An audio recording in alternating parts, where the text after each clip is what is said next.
All rise. Support court with Judge Vonder B is now in session. Justice case number JVB1078, McKinney case. Thank you. You're welcome. You all may be seated. Okay, Ms. McKinney, Yes, sir. you brought this case before the court. What's going on? Well, Your Honor, I am here to try to recoup costs that I've incurred with my daughter. All right. She's 9 years old. She's been with me since birth, and I'm paying for everything. I've been doing it all on my own.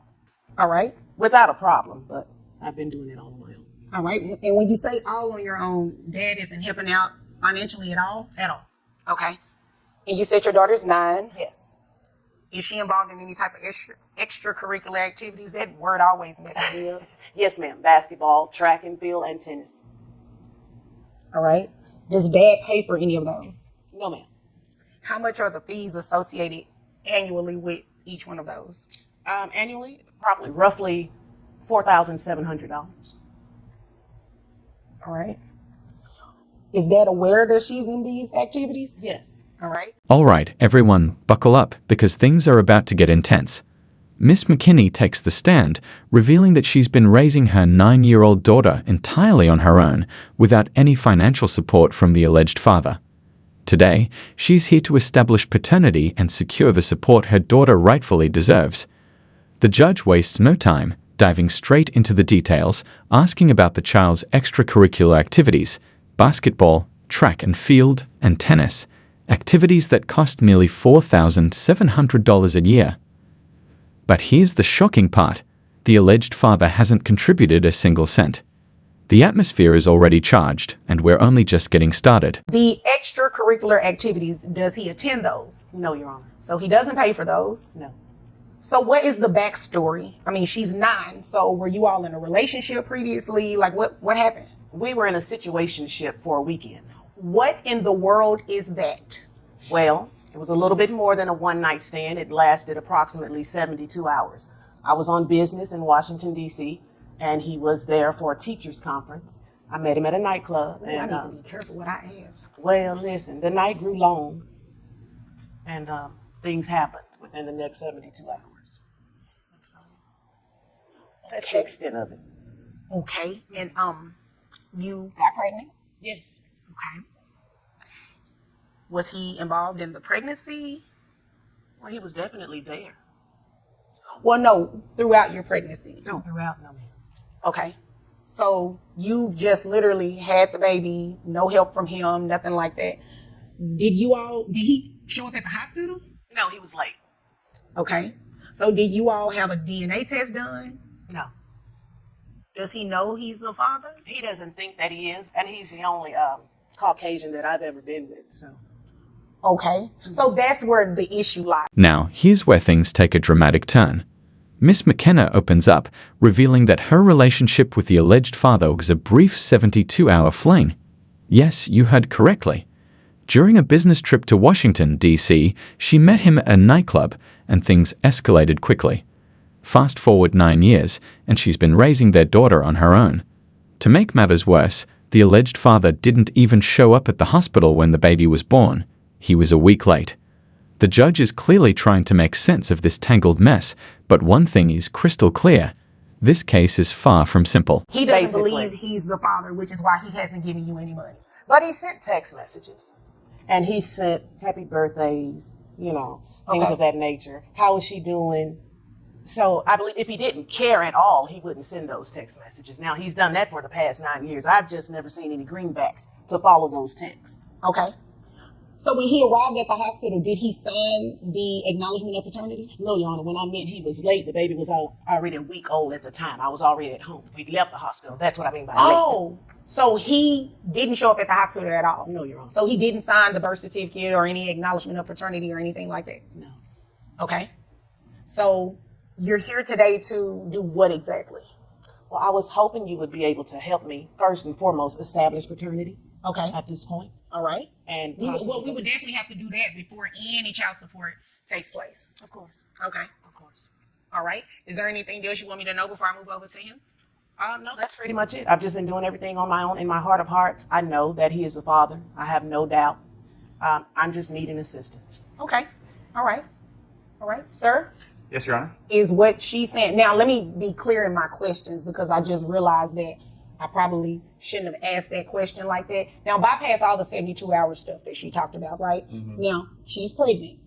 She was. Okay, you were not involved in that process at all in terms of the pregnancy. Finally, it's the alleged father's turn to speak, and he doesn't hold back. He admits to the 72-hour fling, but argues that Miss McKinney earns far more than he does, claiming he's just a high school teacher making $660,000 a year. Then he drops a jaw-dropping revelation. He has a newborn son with his fiancée and is 100% certain the child is his, because, as he puts it, the baby is white. Yes, you heard that right. The judge, clearly unimpressed, tries to keep composure as the alleged father insists that Miss McKinney doesn't need his financial support and is only pursuing this case out of jealousy. The tension in the room is thick, and it's clear this case is about to get even messier. Look, let me just start off by saying that most of what she said is essentially true. Okay. Although there's some giant omissions in there and some things that you need to take into account to get the full picture. Well, does it involve the 72-hour So thing? we were involved approximately that amount of time. Yes, Okay. that sounds about right. Yeah, I don't want to know any specific don't details worry. about that. I'm not here to give you the details of it. I'm just here to tell you that we were in an intimate relationship on and off for about 72 hours. Yes. Okay. So, after you found out she was pregnant, what happened? Well, first let me add some context to everything before I answer that, Your Honor. She works for the federal government. I'm a teacher. I'm a high school teacher. She Okay. makes significantly more money than I do. I make about $60,000 a year. I don't know the exact figure of her annual income, but I know it's a lot more than that. She's in far better position to support her daughter than I would be, and what she's asking for. You said her daughter, so you truly don't believe this is your child. I am willing to accept that it may be, but I have, again, we've not done a DNA test. What she said about being only with one Caucasian man, I have no way of knowing if that's true. She's lied before to me. So don't take, she was honest with a lot of the stuff she said fairly, but here's a big thing she forgot to mention. I have a son of my own. I have a newborn son, and with my fiance. Congratulations. What does Thank that you have very to do much. with this? This is Well, what it has- I allowed you Okay. the opportunity to speak. This is his time. And now I asked you, was there anything else you needed me to know before I moved over to But I you? already know he's gonna push my buttons. Okay, well, just sit there and don't let him push your button. Okay. That's the easy way. Yes, ma'am. Okay, you can do that. Yes, sir. The judge isn't buying any of the alleged father's excuses. She firmly tells him that his relationship status with Miss McKinney is irrelevant. What truly matters, she stresses, is the well-being of the child. She makes her decision clear, ordering, DNA results. Now, if for any reason the child does come back, well, the DNA test does come back and you are the father, you will have to start paying child support being ordered today. All right? Can I respond to that, Judge, if I may? We were in what amounted to a long one-night stand. We never committed ourselves to each other. I wasn't even aware that she gave birth until like a week after it happened. Lies. No, I was never I told called that. you. Miss McKinney, Yes, Your Honor. It's the lies. it's the buttons. Woosah. Okay? Now, to your point, I was looking here through this Texas Family Code looking for where it says that you have to be in a relationship with somebody to not have to pay child support, and it doesn't exist. Well, she never said. I was under the impression, from what I remember, that she was on birth control. Now, that may be my faulty memory, but I never entered But into this even relationship still, with any let's just be clear. Birth control or not, a 9-year-old child is here. These are the facts. A 9-year-old child is here who deserves support, not only from her mother, but from her potential father as well. So we are going to reset this matter, get some DNA testing done. So to my original thought, if you are the father, you will start paying child support being ordered as of today. All right. If he is not the father, you can come back to court and petition as many people. Now, don't take that offensive. I'm not saying that you just get with everybody or anything like that, but you can come back and petition as many people as necessary, because this child, as I just stated, deserves to have the support from not only her mother, but from her potential father as well. So, do you all have any questions about what you're going to do? No, Your Honor. No. No? Okay. And you have to make your daughter available for testing as well. She's available. Okay. She's here. Okay.